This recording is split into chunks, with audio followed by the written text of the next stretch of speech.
Salut tout le monde, j'espère que vous allez bien. C'est votre bon vieux Sunejin qui a proposé le journal du Mercato avec donc 3 informations. Ah oui, c'est lundi de Pentecôte, tout le monde ne travaille pas toujours.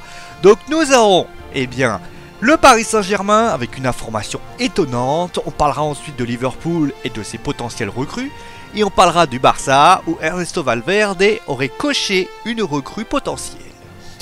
Mais débutons donc avec le Paris Saint-Germain. Alors, vous vous souvenez forcément de ce que j'avais dit la semaine dernière. La semaine dernière, j'avais parlé de Thiago Silva qui avait proposé à Nassai Khelaifi, un entraîneur italien du côté de la Juventus de Turin. Et j'avais dit à ce moment-là que ça semblait quand même un petit peu saugrenu que Thiago Silva se pointe chez le président et dise moi je veux celui-là, et que Nasser dise d'accord, il n'y a pas de problème. Même si c'est vrai qu'il y a quand même un certain passe-droit du côté des joueurs. Mais il semblerait que, tout ce que j'ai dit là, ça pourrait être vrai.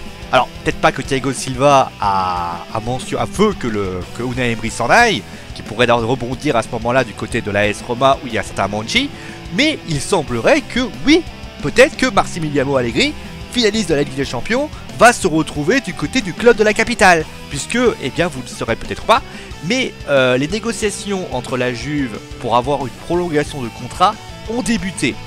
Et il s'avère que le Paris Saint-Germain veut profiter de la situation pour, tout simplement, essayer de s'attacher les services de l'entraîneur italien. Le salaire est à peu près à 10 millions d'euros par an.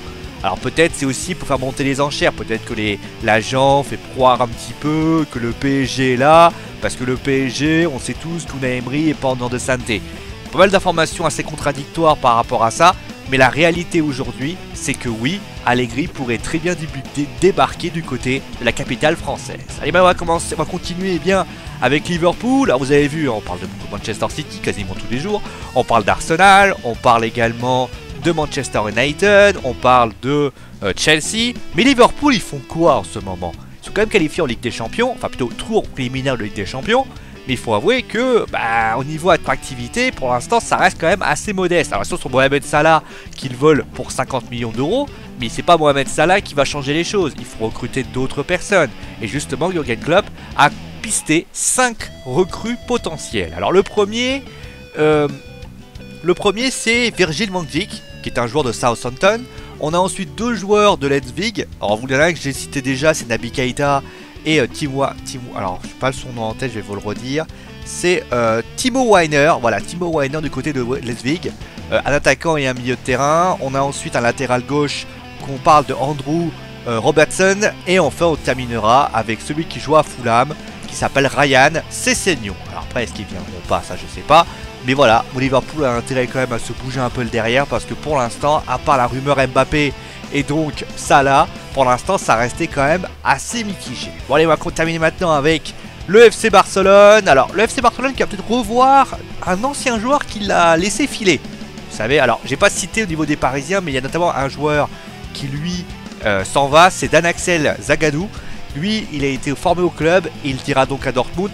Et Pep, lui sans doute Paris a démenti qu'il serait possible qu'il signe du côté du Paris Saint-Germain. Mais il y en a un, comme je reviens sur ce que j'ai dit, qui lui a été formé et qui est parti. Il s'agit d'Hector Bellerin. Alors vous avez vu, Bellerin se débrouille plutôt bien du côté d'Arsenal.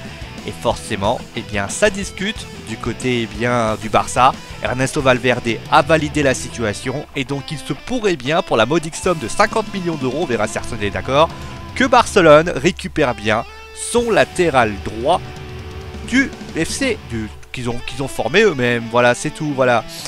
Donc, allez, c'est la fin du journal de Mercato. Je me souvenais plus du poste, j'avais dit. Latéral droit, voilà, c'est bon. Allez, en tout cas, c'est la fin du journal de Mercato. J'espère en tout cas que ça vous a plu. Et oui, on est en live aujourd'hui, c'est lundi de Pentecôte. Je vous fais des gros bisous et on se retrouve donc demain pour d'autres actualités. Je vous fais des gros bisous et je vous dis donc à demain. Allez, bonne fin de lundi de Pentecôte et ciao tout le monde.